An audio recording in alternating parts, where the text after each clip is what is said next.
Hey everyone, in this video I'm going to explain Mycosis, which is also known as black fungus. I'm going to explain the fungus in detail, the types of the fungus, the symptoms it causes, the treatments that are available, and preventive measures that we can follow. So let's dive in, shall we? So, what is Mycosis?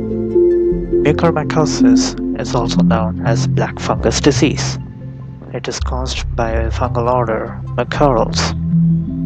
It is a serious fungal infection, generally in people with less ability to fight the infection. The common places for its infection is soil and damp walls on old buildings.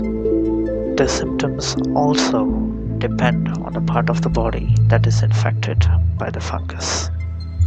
This fungus is also communicable, so be aware when you are touching any surfaces and also when you are congratulating anyone. And this is how the mucospores appear normally. This disease is very life-threatening for people with diabetes and people who don't have a high immunocount. The people without high immunocount are known as immunocompromised individuals, and it is generally spread by breathing in or eating food contaminated by this mold. These fungi are frequently present in the air in decomposing organic matter such as rotting fruit and vegetables, but do not usually affect people. Now we're going to discuss about the types of Mycosis. The first one is rhinocerebral Mycosis. This type causes the infections in the sinuses and brain. This is more common in people with poorly controlled diabetes and in people who have kidney transplants. The second type is pulmonary Mycosis. This type of Mycosis infects the lungs. It is most common with people having cancer and who have undergone an organ transplant or a stem cell transplant. The third type is gastrointestinal Mycosis. This type of Mycosis infects the stomach.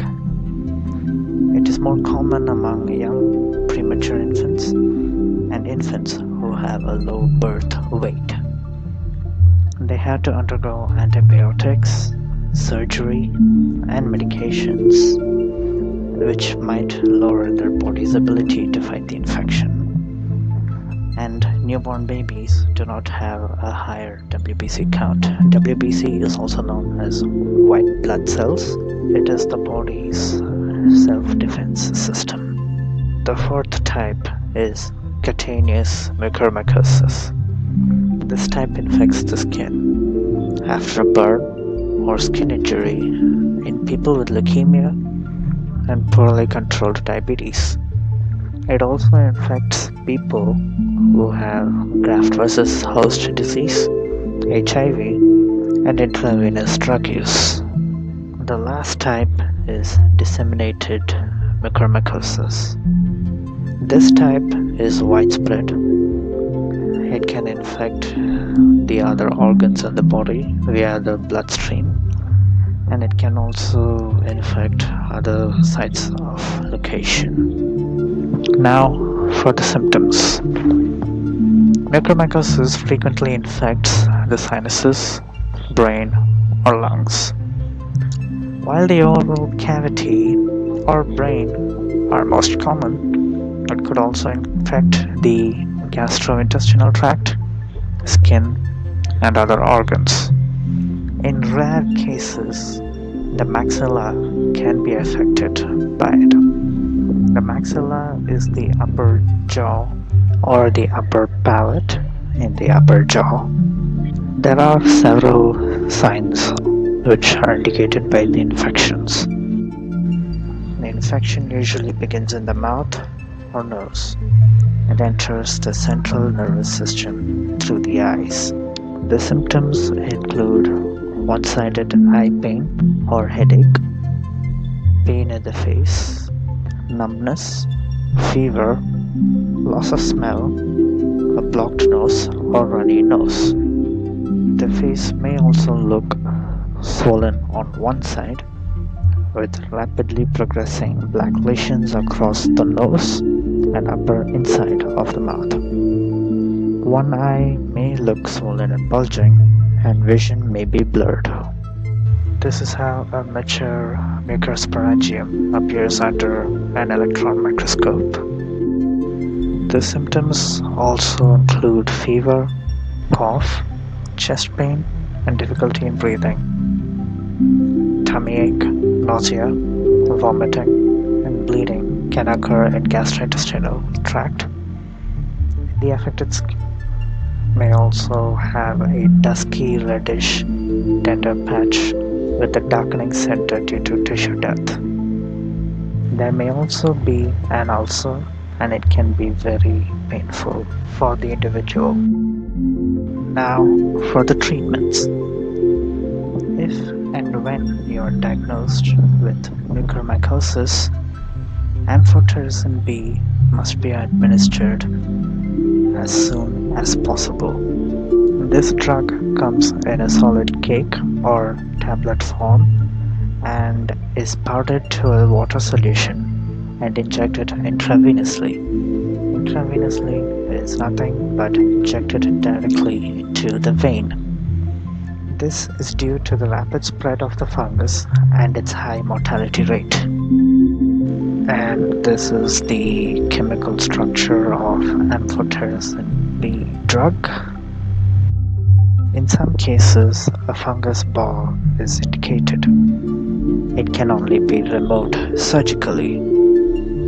If surgery is involved, it is a very drastic step. It can involve the removal of the nasal cavity or palate or eye structures.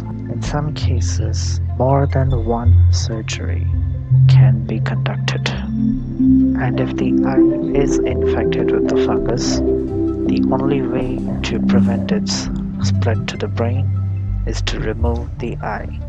So what are the preventive measures and safety precautions that we can follow to prevent ourselves from being infected with this fungus? First, we can wear a face mask if we're venturing out. It could be anywhere.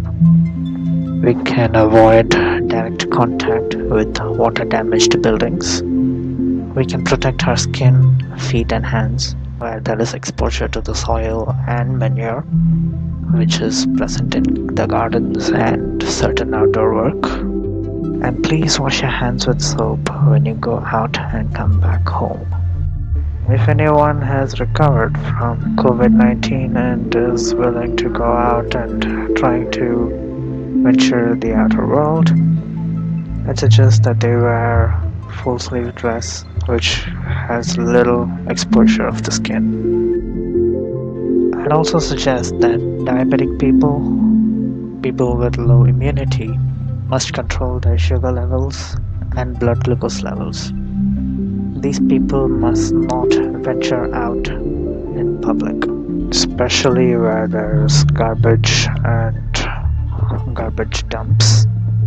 And self-medication is not supposed to be administered right now. There are many tablets which has steroids in trace amounts, and this must be done under strict supervision of a doctor. And please do not self-medicate. If you do self-medicate, it'll only cause problems to you, and it could also be life-threatening. So please, don't be smart and do not self-medicate. Now we have reached the end of the video. What have we learned from the video? We should always wear a mask if we are going out. We should have a minimal skin exposure. Do not touch any surfaces unnecessarily. Always go out only if you need to. And please do not send any COVID-19 recovering patients. They are more susceptible to this disease. So, thank you for watching this video. If you like this video, please like, subscribe to my channel. You'll get more informative videos like this. You can also follow my Instagram account, which the link is given below. And thank you for watching. I'll be seeing you soon.